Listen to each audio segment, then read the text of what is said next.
What's going on, everybody? Welcome back to another early morning in the Brew-Lab with me, Lone Fox, your Brewmaster in Chief. And this morning in the Brew-Lab, I'm coming at you with another episode of Spoiler Talk, part 4. And holy cow, did Wizards drop the motherload on us. There is a lot of nice new cards to get through, and some of them are really, really powerful. So I think I should just get right into it. I've left it till the morning because last night I was still packing. I'm getting ready to fly back to Italy, and I was still packing till like midnight. And by the time I got in front of the camera, I was just yawning, and I looked all tired and terrible. So I just was like, look, the pattern as far as Indonesia time has been that there's always like some stuff spoiled that I don't get to that night because of other time zones continuing to spoil. And so I decided to just stop recording, and I thought, let me just jump in front of the camera first thing tomorrow, and then I'll get the full spoilers from that day. And that's exactly what happened. So let's get to it. Rona's Vortex.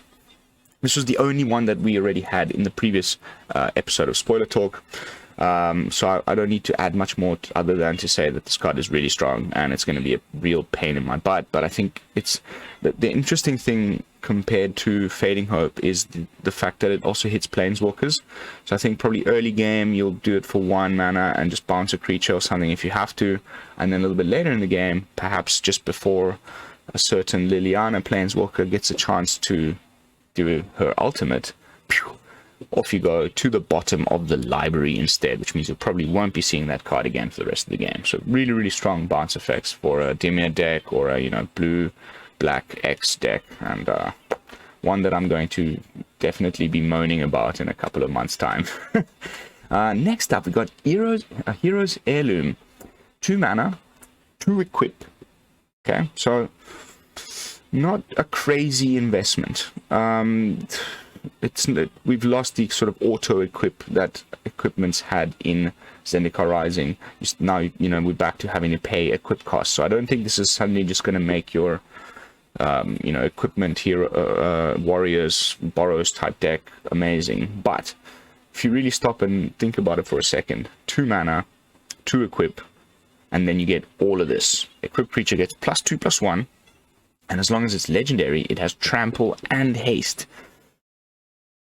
I think that's pretty good. Even something like Tor of Davenant, you play this down a turn earlier or 2 turns earlier, so it's just there on board. And then, you might get to the 6 mana point. Turn 6, you play your Tor Davenant, and you have enough mana to also equip and then attack straight away with it. I think that's pretty decent. But there's so many like legendary synergies going on with this deck. Even just looking at Plaza of Heroes, and there's other cards that we've gone through already, where I think there's some kind of weird legendary tribal brew that's kind of starting to form, and this will definitely be part of that. So keep your eyes on Heroes Heirloom. Next up, Cult Conscript. We get something like this almost. I mean, there's always one in every standard format where you can just keep bringing it back from the yard, and it comes into play tapped, and it's cheap, and it's low stats, and it's usually a skeleton or a zombie. In this case, it's a skeleton warrior. Unfortunately, it's got this like added caveat where something of non-skeleton needs to have died under your control this turn before you can do it. So I guess during the opponent's turn, he attacks you.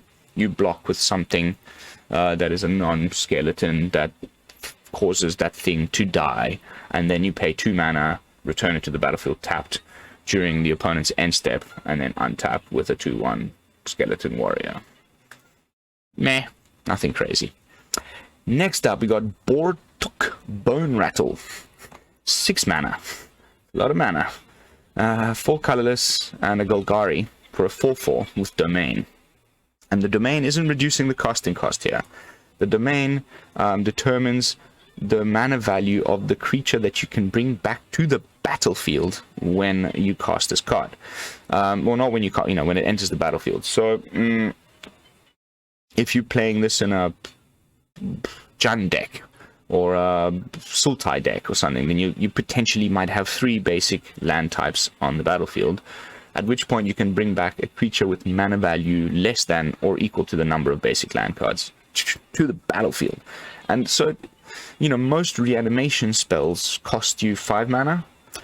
This costs 6 mana, but you also get a 4/4 Troll Shaman.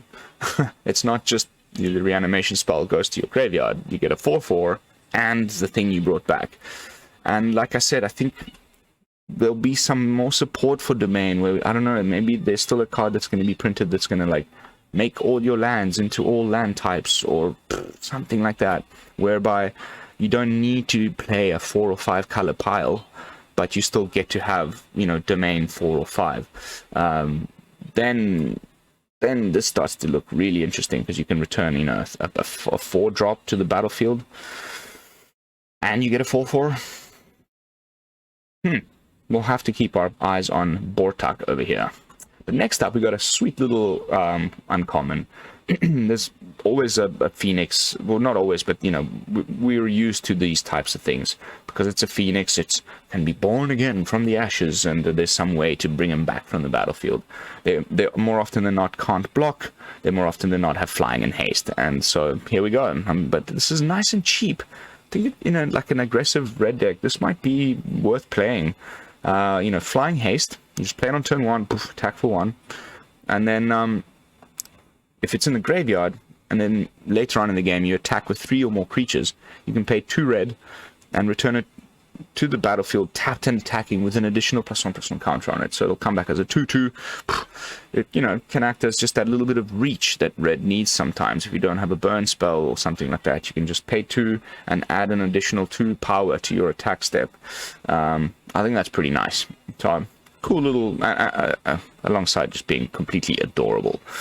And next up, we've got the white one from the cycle. I think already had the green and the blue. I think there hasn't been the black yet, but here is the white one. So Diviler of Faith, 5 mana, Phyrex Inhuman, with the same text box as all the other ones, where you can pay 2 life to reduce the casting cost of permanents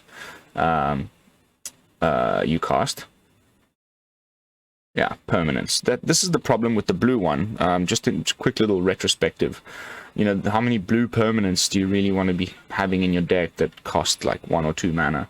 I heard CGB bring it up, and I was like, well, yeah, that makes you know, blue decks usually playing mostly like counter spells and bounce spells and spells. Not too many permanents that are cheap. So I don't know about the blue one, although the thing you get for doing so is much better, because you draw a card. This one I think is probably so far the weakest in the cycle. Whenever you do cast a white permanent spell, you get a 1/1 white soldier creature token.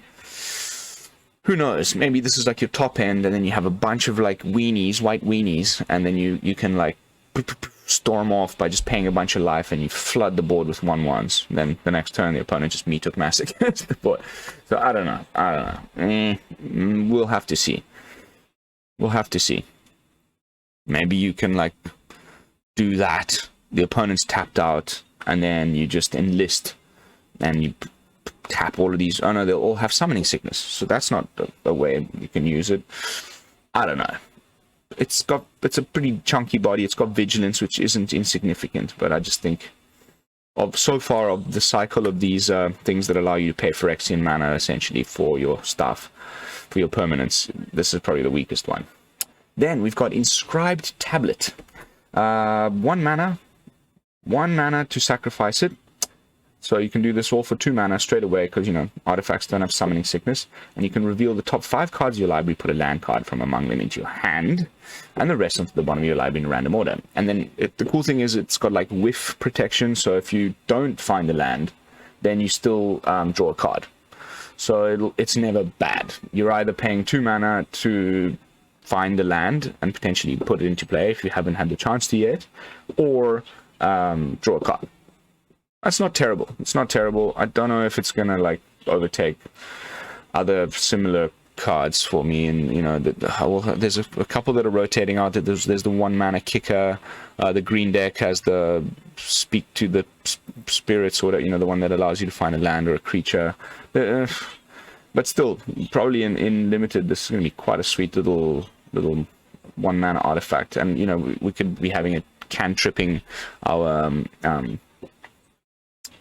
automaton, so could be interesting. But we skip some Warhammer 40k commander card stuff that we're not interested in and go straight to the next day of spoilers, where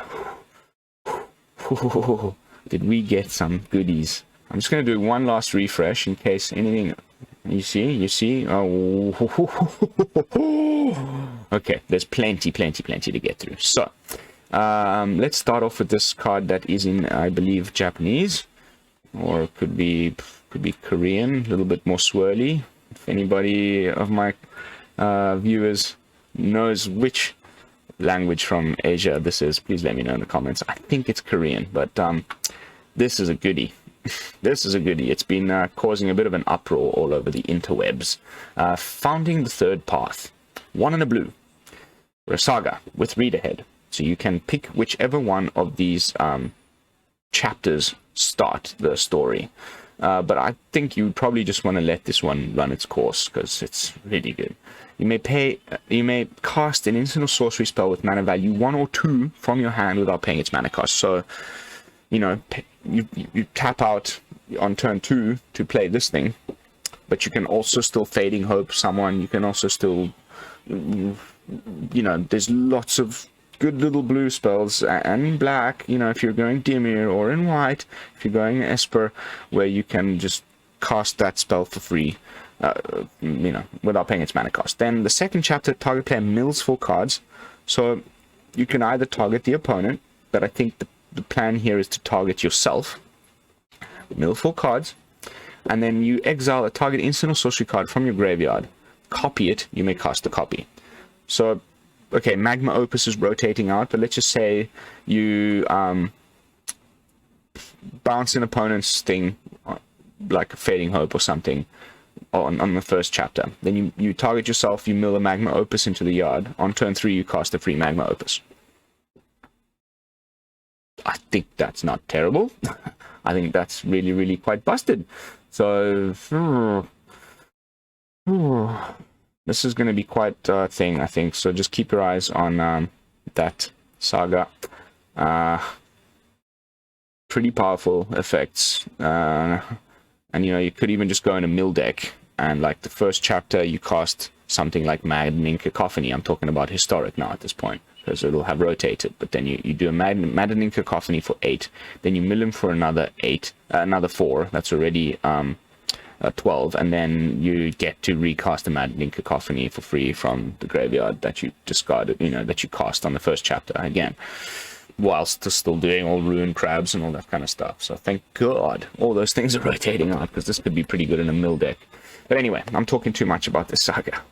On to some what appears to be quite a bit of uncommons at first, and a bit of draft chat, but we'll go through them quickly. We've got a 4 mana flyer with Enlist that's a 2/2. Meh. But I guess because of the Enlist and it's got flying, it's probably a little bit better than we think it is, because you know, you can just fly in and tap your non-flyers and just make it huge. Then we've got Citizen's Arrest, which is the latest iteration of Banishing Light. Now we've got Borrowed Time. I think this one's a little worse. First of all, because it's got 2 white in its casting cost, so it limits the playability in which kind of decks you can play it in, and it's only creatures or planeswalkers. I still think Borrowed Time is the better option. Only 1 white mana pip and can hit any non-land permanent. So, meh, probably just going to be seeing a little bit of play in draft. Then we've got the Walking Bulwark. This I'm a little bit hot on, just because it's so cheap. You know, you play this for 1 mana, you can cantrip your automaton, like I've been saying about all these artifacts, and you know, plenty of other artifact synergies already starting to crop up in this set. But then you can pay 2 colorless and give a creature with Defender, a target creature with Defender gains haste, can attack as though it didn't have Defender, and it assigns combat damage equal to its toughness rather than its power. So there's a little sub-theme, sub-archetype cropping up. We will get to them here. You can see this guy here has Defender, this one has Defender, and there's gonna obviously be more. Cool, new little sort of fun janky deck that we'll be able to do with a bunch of... There's nothing much of incredible that I can think of off the top of my head that's going to be left in standard without counting Dominaria United that has Defender. But even if it's just Walking Bulwark of himself and not another creature with Defender, it gets in for 3 damage. It's not terrible, and you can often just do this all on one turn for 3 mana, you know. Cast it for 1, pay 2, target itself, give it haste, swing in for 3. It's not terrible. Next up, we've got Pilfer, which is interesting one. Sorcery speed. Target opponent reveals their hand. You choose a non-land card from it. That player discards that card. So it's like better than Duress because it just says a non-land card. But it's worse than Duress because it costs an additional mana, which is obviously a lot. Is it better than Dreadfugue with the Cleave that I now think is the better version of Duress? They're all kind of slightly different. It'll be up to you to decide which you think is best. I still think if I had to play a card that does something like this, I would go for Dreadfugue over Pilfer or Duress, but that's just me. Next up, we got a card in German that I need to zoom out for. Zarujan, Tochter von Elfavra. Katzenkrieger. Ooh, Cat Warrior for sure. Zarujan, the Scion of Elfavra. 5 mana.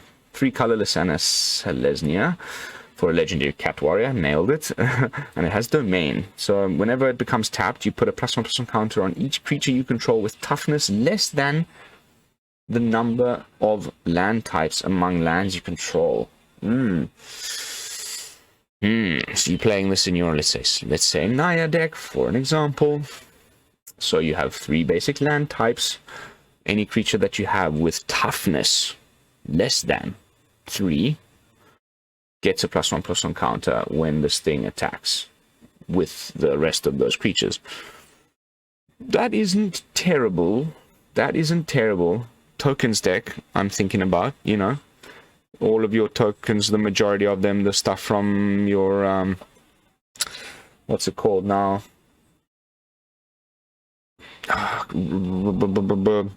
rabble rousing, for example, all come into play as 1/1s, the little citizens, so of course they'll have less than that toughness, especially in your Naya deck where you'll be playing 3 types of lands.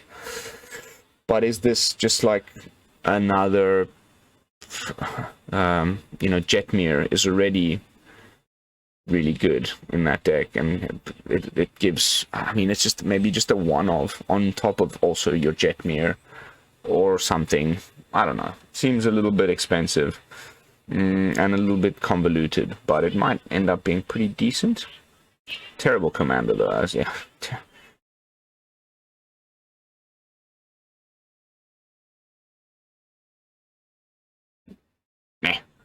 Meh. Back into full screen. Okay. It seems we've got some German cards. Back out of full screen. What? Tura Kennerud, the Sky Knight.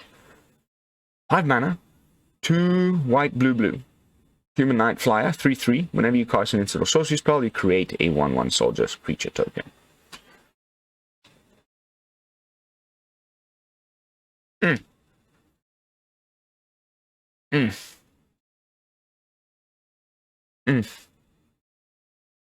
Interesting, huh? It's like lots of these cards that do this. I guess the thematic flavor of this is that, you know, it's all these heroes, they're all legendaries, and they're uniting together to fight against the Phyrexian threat, and they're bringing an army of soldier tokens with them. to fight. I think there could be a cool deck that's kind of slowly forming with the Plaza of Heroes, and because these have multiple colors of casting costs, you can have, you know, the Plaza really work well. You can put loads of copies on it. It's not limited to 4 copies. You can put as many Plazas of Heroes in your deck as you want, and then you just play all these legendaries and 5-color pile with domain, and it could be 5-color legendary dudes domain deck. Might have to give that a whirl, but that's all I can really think to say about it right now, without having seen the whole set. But next up, we've got this card, which is just bonkers. Temporary Lockdown. I think it's just like a fixed Divine Purge. Just bear with me while I read it to you. The Temporary Lockdown enters the battlefield. Exile each non-land permanent with mana value 2 or less until Temporary Lockdown leaves the battlefield. For 3 mana. That's why I'm saying it's like Divine Purge, but it's an enchantment. It's a little bit tougher to interact with. And tokens, bye-bye. They're not coming back. Even if they remove the Temporary Lockdown with enchantment removal, those tokens are not coming back. So basically just a tokens board wipe, but also just a pretty decent way of like temporarily locking down some aggro decks that have played a 1 and a 2 drop that are really aggressive, and you need to sort of slow them down a little bit, play this, and then they have to figure out a way to get rid of an enchantment before they get their creatures back. But and you know, also all the treasures, all of the blood tokens, that stuff ain't coming back. But you know, if you hit 1 or 2 drops that have good ETBs, and then they kill your Temporary Lockdown, that's not going to feel great. So I think it's probably like not going to be a 4 of in any way, shape, or form. I guess it depends on the format. If the main deck in the format top tier deck is going to be something with loads of tokens, then maybe this suddenly becomes like a 3 or a 4 of in the deck. So keep your eyes on this one as well. Next up, we got Twinferno, another cheap red instant I like, and it's got options. You can choose one. Whenever you cast your next instant or sorcery spell this turn, you copy that spell. You may choose new targets with a copy. Sweet. Dual strikes rotating out. Now we got a new one. It cannot be foretold and costs for 1 mana. This will only ever just be red mana, you know, for 2 mana, but I like that it has options because the second one is really good. Target creature you control gains double strike until end of turn. I like that. I like that a lot. I really, really, really like that. So, I don't know. I don't know yet where I'm going to be putting this. And the flavor text is great. More fire? Jaya asked. More fire. Joda agreed. I think this is going to see some play. I like it a lot. Next up, we've got Fires of Victory. Talking about fire. 5 mana investment if you kick it, or just 2 mana. So if you kick if the spell was kicked, you draw a card. Fires deals damage to target creature or planeswalker equal to the number of cards in your hand. So if you've already got a lot of cards in hand, you just pay 2 mana for potentially 6 damage. Right? Or if you have cards that you know, make it so that your maximum hand size is you know, you don't have one, then you might have way more. So I like that it's a sort of scalable, potentially removal spell if you just cast it for 2, and if you're a little bit short on the required numbers of cards in your hand to do the required number of damage to the creature that you're trying to remove, then or planeswalker. Nice. Then you just kick it, and you also draw an additional card, and then you get to the required number, and boom. I quite like that. It's also instant speed and cheap and everything. Definitely going into your Izzet decks. So, nice. Probably going to be replacing something like Dragon's Fire, now that both Goldspan Dragon and Dragon's Fire are rotating out. Yeah, quite nice. Next up, Coral Colony. Talking about, you know, these cards with Defender. Here we are. We've arrived at them. Defender. 1/4 for 2. You can pay 1 and a blue, tap it. Target player mills X cards, where X is the number of creatures you control with Defender. So here we go. The little defender synergy stuff is starting to show. This is the first one. Here's the second one, the Blight Pile. 2 mana 3/3 with defender. Each opponent loses X life, where X is the number of creatures with defender you control. Pay 2 and a black to do that. Interesting. Then we got Joint Exploration. This is a cool little one. 2 mana, scry 2, then draw a card. Not amazing. 3 mana. If this spell was kicked, you may put a land card from your hand onto the battlefield. Suddenly, ooh, got some like very Cultivate vibes from this one. Land to the battlefield, right? Scry 2. That's not insane. This is a good little instant as well for your Simic decks. I can imagine Arjuna is going to be very happy about seeing this one. Next up, we got Argivian Cavalier. Little common, 3 mana. Orc Knight with Enlist. It's a 2/2, and when it enters the battlefield, you create a 1/1. Nice for draft. I don't think this will see standard play, but I see a lot of these Enlist cards making little 1/1 soldiers, and now I'm really starting to understand why. They all have like these ETB triggers where they make additional things that you can enlist. So pretty cool, and I love the art on it, but probably won't see much play. This one, on the other hand, can go in your Sultai deck, can go in your Dimir deck, can go in your Simic deck.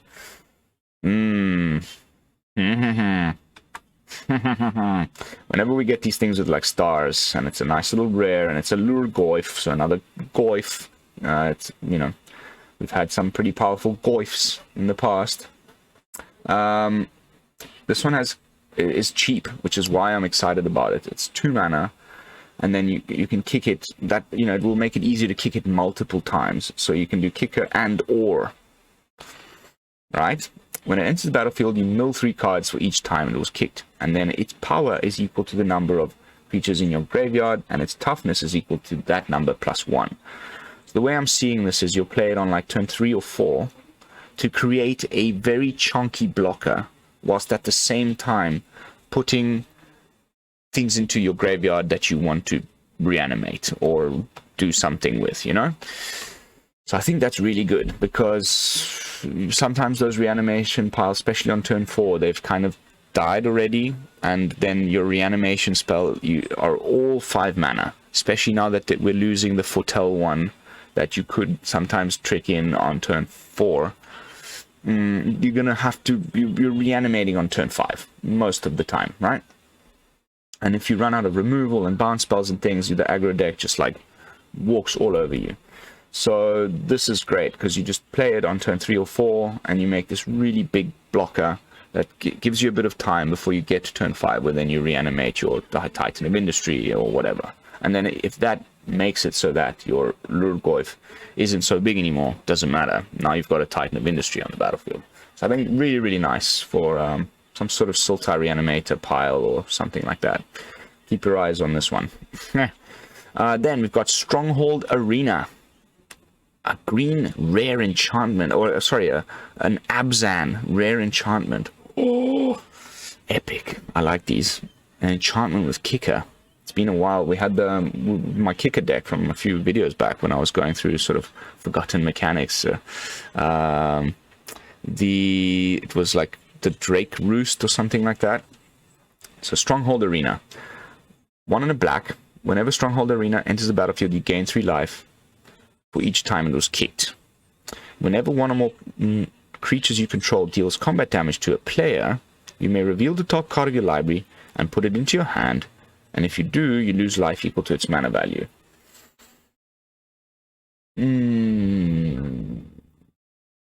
Card advantage with a pretty significant, you know, life loss, potentially.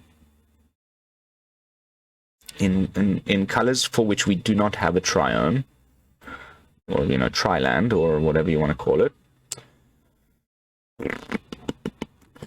I'm not too hot on this, although I guess you like gain some life when it enters, because you can kick it sometimes. So you could potentially gain 6 life if you pay 4 mana, but you need to be playing Abzan. And then you get in for damage, and you can mitigate some of the life loss by the 6 life that you've just gained when you cast it. Okay. It's not terrible. I just don't know where it's gonna fit. Interesting card though. Slimefoot's Survey. I noticed the little binoculars when they spoiled this art in the world building video. 5 mana, 4 and a green with domain. Search your library for up to 2 land cards that each have a basic land type. Here we go, some more support for this 5-color pile. Search your library for up to 2 land cards that each have a basic land type. Put them onto the battlefield, tap, then shuffle.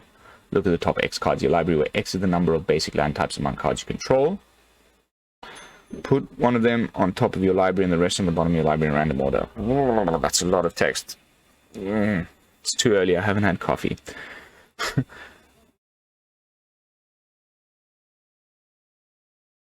Shuffle. The top X cards of your library, where X is the number of basics. Wow, okay. So here we go. Like, this is some kind of pretty serious domain support. Unfortunately, it costs 5 mana.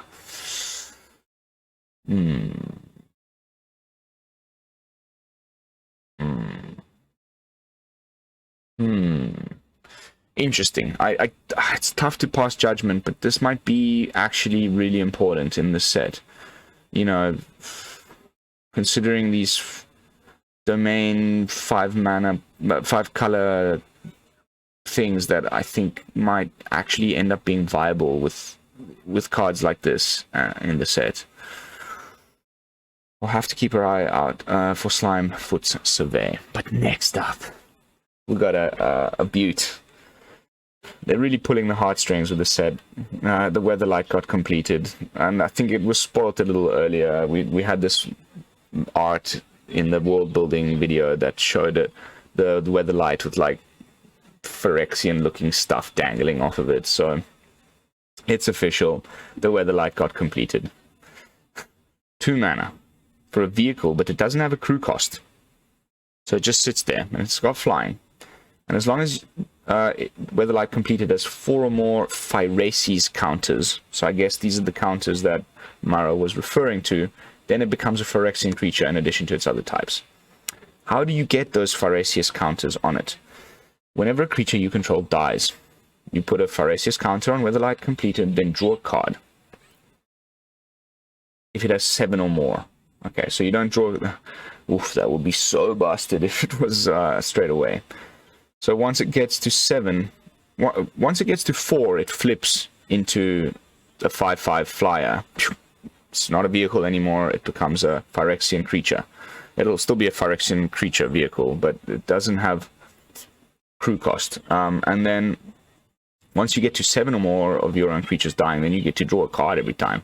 And then if it has 7 or more on it, then you... sorry, if it doesn't, you scry 1. Oh my goodness. Wowza. Wowza, what a card. I like this a lot. Imagine this just going in your, you know, because it doesn't say non-token creature, even just in your anvil deck. Every time you're sacking one of the little anvil things or whatever, you get... Ooh, the anvil deck is going to be strong. It's going to be strong. That's busted. I mean, I don't know what you guys... Let me know in the comments. So far, that's my favorite card today. Maybe Lurgoyf, but nah, I think this is it. Think about it. Okay, you're scrying if you don't have 7. So every time the creature dies, you get to scry. Then when you get to 4, it becomes a 5/5 with flying. And then when you get to 7, you're drawing a card every time. Whew. Nice, very nice. Next up, a card in Spanish, which I cannot read, unfortunately. So we're going to have to zoom out. Open a tab. Balduvian Berserker. 3 mana for a core Berserker. When it dies, it deals damage equals to its power to any target. But it's got enlist. So I guess you just like swing in. Hey, you better block me. If you don't, I mean, if you don't, I get through for a lot of damage. If you do and kill me, because I got pretty weak toughness, then I'm going to deal all that damage to you anyway. I think that's pretty nice. Pretty nice. Pretty nice. Pretty nice. I can't wait to build my first enlist pile and see how it works on board, you know? You always need to play with the cards to really get an idea. Next up, we got Choking Miasma. We're almost there, guys. We're reaching the end. Ooh, okay, forget I said that. Ooh, there's still quite a few. I'm going to try and speed things up a little bit. 3 mana, 1 and 2 black, and it can be kicked with an additional 1 green. If this spell was kicked, you put a +1/+1 counter on a creature you control. All creatures gain -2/-2 until end of turn. Okay, so reminding me of, you know, I wish it was -3/-3, honestly. I wish it was -3/-3. For 4 mana, then it would be like Creeping Fear or something. Crippling Fear. Something like that. Like a sweeper in black that is a bit cheaper and, you know, you can get rid of small stuff. I think probably sideboard action if this enlist 1/1 white soldier creature token type deck becomes a thing, then this might come into play. I really like the art on it, and I'm a huge fan of Golgari. The Phyrexians were as surprised as anyone to discover they still needed to breathe. Let's see. Can't really pass my judgment on that one right now, but it might end up being a player in the format. Next up, we've got Timely Interference. 1 mana and can be kicked for 3, 1 colorless, a blue and a red. Target creature gets -1/-0 until end of turn, and if this spell was kicked, that creature blocks this turn if able. Draw a card.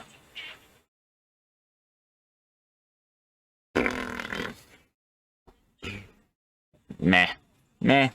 Rubbish. Rulik Mons, the Warren Chief. Another goblin. Okay, so this is a goblin. We've already had the squee further down. There's another goblin up here, which is looking great. Looks to be the Goblin Lord. Maybe goblins is finally going to be a proper thing. I really like the art on this one. 4 mana. So this is like the cycle of you know, Boros guy that we got down here. Tory Davenant. I'm gonna have to remember that one. So, you know, uncommon legendary for 4 mana with like 2 different colors. Menace. 3/3. Whenever it attacks, you look at the top card of your library. If it's a land card, you may put it into the battlefield tapped. If you didn't put a card into the battlefield this way, you create a 1/1 red goblin creature token. Ooh, I like. And that's all I'm going to say about this one. Wait till we get to the next one. Queen Alenal of Ruadach. These are elfish names. Queen Alenal of Ruadach. Ruadach.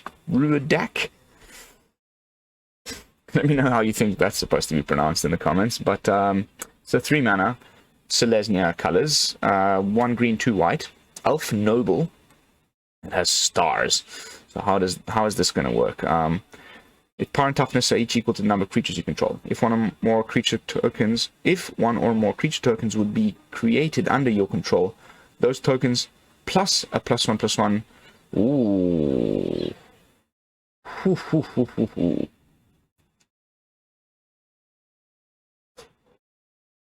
So if your board gets wiped, she dies because you have nothing left, right? And its power and toughness are equal to the number of creatures you control. But it's like an accelerator for these soldier creature tokens decks. You play this, and then you play whatever, and then you play this for the example, and then instead of 1, you get 2. Pretty cool.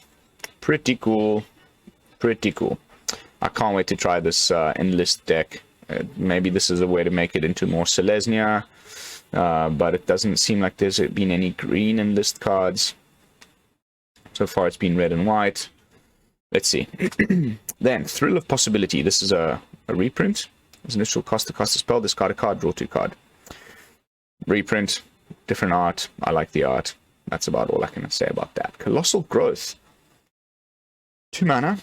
Target creature gets +3/+3 until end of turn. Or you can pay 3 mana, Golgari, Gruul, and if the spell was kicked instead, that creature gets +4/+4, gains trample and haste until end of turn. That is nice. That is nice. Don't know if you'll play a 4 of, but that is a nice little combat trick. That's a lot of stats for 3 mana. That is a lot of stat. Of course, instant speed. I like this one. Next up, Ratadabrick of Urborg. 4 mana zombie wizard. Rare. Orzhov colors. Yay. My favorite. Really into this stained glass treatment that they're doing. 3/3 with Ward 2 and Vigilance. Other zombies you control have Vigilance. Whenever another legendary creature you control dies, you create a token that's a copy of that creature, except it's not legendary, and it's a 2/2 black zombie in addition to its other color types.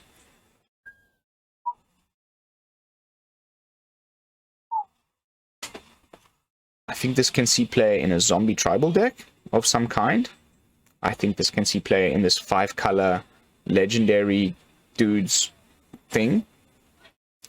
Because if it dies, it comes back as the same thing that it was when it died, except it's a 2/2 instead of, potentially being a 3/3 in the case of this guy. But it gains Vigilance.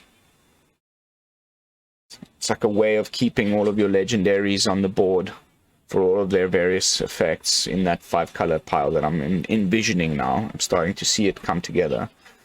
But then just in a zombie deck, are there enough legendary creatures? Unfortunately, it's not itself. It's just another legendary creature.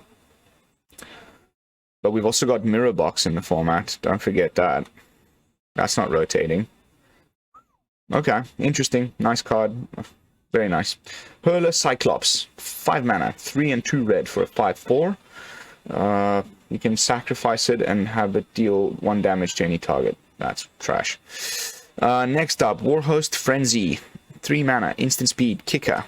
Rakdos colors. So it can pay 4. Creatures you control get +2/+0 until end of turn. If the spell was kicked, whenever a creature you control dies this turn, draw a card. Very nice. I like that a lot. I like that a lot.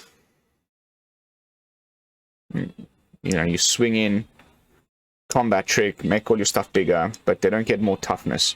So you do more damage, kill more of the opponent's creatures than he thought he would have to lose. And then for each one of your creatures that died, you draw a card. I think that's freaking amazing. Next up, Karn's Silex. People are in an uproar about this one on the Twitter. Holy cow. And I think I can see why. Okay, 3 mana. Legendary artifact. So they made the Karn trash, but they made his Silex incredible. Enters the battlefield tapped, thankfully. Players can't pay life to cast spells or to activate abilities that aren't mana abilities. For a second there, I was like, holy crap, the pain lands just get completely invalued by this Silex, but it's a mana ability, so the pain lands still work because you're paying life to do it. Or, are you paying life? No, you just take damage. But, all of the things, all this Phyrexian mana, this is, can't be paying Phyrexian mana. Great, because, some of those Phyrexian things looking pretty busted, so this can be a way to defend ourselves against that, but this is the real meat and potatoes. You can pay X, tap it, exile Karn's Silex, destroy each non-land permanent with mana value X or less. So you can, make a sweeper of whatever size that you want. It can be a kind of like a meat hook in a way. Except you don't have to pay the 2. You put this down earlier in the game. It does all the good stuff that it does as a static ability. And then once you get to the required mana that you need, and it's not power and toughness, it's mana value. So pretty damn sweet. I think this card is going to see loads of play in your artifacts decks as well. But then we finally got the Lotus that Maro was referring to in his teaser post, the Timeless Lotus. Amazing. 5 mana, enters the battlefield tapped, and then the next turn you can add Wooburg. More support for this 5-color pile that I've been referring to over and over. This is definitely another great piece in that puzzle. So we're going to definitely have to start doing some Wooburg's domain decks at some point shortly. Maybe do some theory crafting as we get closer to the early access event. And of course, day one of the new set dropping, where I'm going to do pack openings and all the usual stuff. It's going to be so fun, so stay tuned for that. I've got like almost 80k saved up in gold, and I've bought both the the pre-release packs, so it's going to be a fantastic day one for me. Next up, we got the Vodalian Mindsinger, Merfolk Wizard. I think this was also in Marrow spoilers. It's a 3-mana 2/2, one and a 2 blue, but it can be kicked. So this can go in Teamer, or Izzet, or Simic. It enters the battlefield with 2+1/+1 counters on it for each time it was kicked, which I like that too, not just the one. So you can have, a 4/4 for 5 mana, or a 6/6. Am I doing that right? For 3, 4, 5, 6, 7 mana. 7 mana for a 6/6. What does it do? When it enters the battlefield, you gain control of target creature with power less than it for as long as you control it. Nice. Nice. Pretty nice. I like it. I like it. Next up, Wingmantle Chaplain. 4 mana. 0/3 defender. Okay, so probably another one of those defender cards. When it enters the battlefield, you create a 1/1 white bird creature token with flying for each creature with defender you control. 5-colored defender pile. I mean, we've got a blue one, a black one. Where was it? Black one, blue one. We've got the Bulwark guy down here. Interesting. Whenever another creature with defender enters the battlefield under your control, you create a 1/1. So not only does it do it when it enters the battlefield, but also for each other creature with defender that you cast after that. You get all these little birdies. I think that's pretty freaking sweet. I wish it was like 3 mana instead of 4, but I think that's really nice. Next up, I think Goblins might actually become pretty gnarly after the set drops. It'll probably be Gruul Goblins if we're looking at this guy over here. Runvelt Hordemaster. A 2-mana Anthem effect for Goblins. Oh, epic. Other Goblins you control get +1/+1. Then, whenever it or another Goblin you control dies, doesn't say non-token Goblins, so all the little, even the 1/1 token that Squee will make when it attacks, and this guy makes a 1/1 red Goblin token as well. If one of those dies, or even another Goblin dies, you exile the top card of your library. If it's a Goblin creature, you may cast that card until the end of your next turn. Because Goblins are have been slowly there the whole time, and they're losing a few bits and pieces, but they're also keeping a lot of important pieces. So maybe Goblin Tribal will suddenly just go from tier 2 to maybe tier 1.5, if not tier 1, as an aggro deck. I can't wait to try that. Next up, Lagomos, Hand of Hatred. Legendary Human Shaman, 4 Rakdos colors, 1 and a Rakdos. At the beginning of combat on your turn, you create a 2/1 red elemental creature token with trample and haste. Sacrifice at the beginning of your next end step. Creature token. It's not an artifact creature token, it's just a creature token. So it won't be going in your Rakdos Anvil decks, but you can tap it, search your library for a card, put it into your hand and shuffle. Activate, only 5 or more creatures die this turn. Okay, I was like, wow, as I was reading that, I was like, what? Free tutor every turn? Okay, you have to have had 5 things die this turn before you can do that. That's quite complicated. But still, pretty cool. Pretty cool. And finally, we got a Bog Badger. 3 mana. Or you can kick it for an additional black. So 4 mana. When it enters the battlefield, if it was kicked, create creatures you control gain menace until end of turn. Ah, cool. Cool. I like that a lot. I like that a lot. Menace is probably one of the most undervalued keyword ability. Everything suddenly needs 2 blockers. The opponent thinks he's safe. You kick this thing. Sorry, I'm getting through and I'm killing you. I like the Bog Badger. Alright. That is going to be it for today's episode of Spoiler Talk. I know I had to rush through a little bit of them, but I do have so much more to do today before I get on my flight tomorrow. So I just, I just wanted to kind of get this out there. Some incredible cards. Just quickly kind of recapping. Rona's Vortex. Holy cow. Heroes Heirloom. But still cool. Even the Phoenix. Really cool little card. Then this Blue Saga. Incredible card, I think. We'll have to see about the 5-color shenanigans with these legendary dudes, but maybe they're mostly for Commander. Then we've got this Temporary Lockdown. I think pretty amazing against these token decks that are going to be making all these 1/1 soldiers. Twinferno, love it.